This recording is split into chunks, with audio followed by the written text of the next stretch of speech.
larger in the range. This is a pastel green FAB32. Again, I'm going to mention the way that the door opens.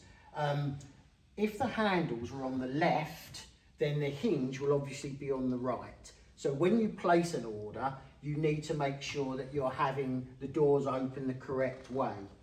I will go into more detail, but you will notice that when the doors open, they open far wider than the body of the fridge. So you need to have 175 millimeters clearance from any wall or obstruction. Thus, if you wanted to put the product next to a wall, you would need to have the door opening on the opposite orientation so it'll open fully. But again, superb product. 2 large compartments for your salad, fruit, and in the freezer on this one, fully frost free, and 3 sizable drawers. This is a really good family size product.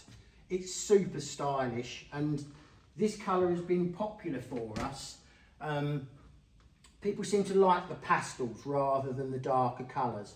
But again, we've got the cream, you've got black, you've got red. So have a look on our website, look at the models that might suit you, and you'll get all the details of sizing. We'll pop a little video on that tells you how to make sure you have enough room, and also on the colourways. But please feel free to call us at the store, visit the website, we'll be more than happy to help.